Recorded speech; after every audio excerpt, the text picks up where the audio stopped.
This is unbelievable. In the middle of a war, official U.S. casualty numbers are not just rising. They're suddenly going down, without any explanation. A storm is rising over Washington, thick with suspicion, charged with silence, and crackling with questions that refuse to fade. At its center, the administration of Donald Trump faces a growing chorus of allegations that the true scale of American casualties in Iran is being concealed, buried beneath shifting narratives and carefully managed disclosures.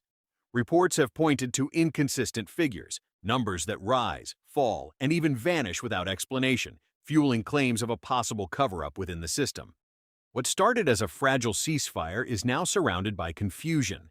Official casualty figures have been shifting in ways that don't add up. Numbers rise, fall, and sometimes even disappear, without clear explanation. At one point, the total of American troops killed and injured stood at 385. Days later, it rose to 428, even after fighting had paused. Then suddenly, 15 wounded personnel were removed from the count overnight. The number dropped again, first to 413, then 411, leaving many asking, what's really going on?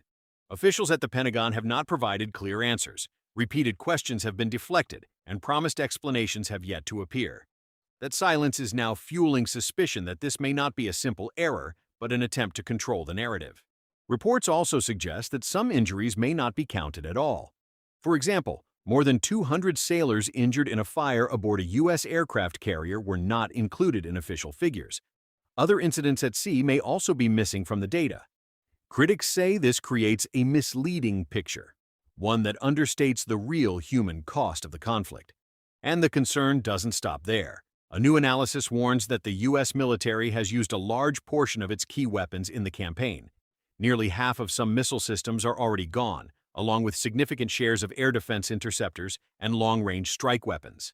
Experts say this could limit America's ability to respond to future conflicts, especially against major powers like China. Rebuilding those stockpiles could take years. The Pentagon insists it still has what it needs. Donald Trump has gone further, claiming the U.S. has an almost unlimited missile supply. But behind the scenes, efforts are already underway to boost production, including plans to involve major car manufacturers. So, while leaders project confidence, the reality may be more complicated.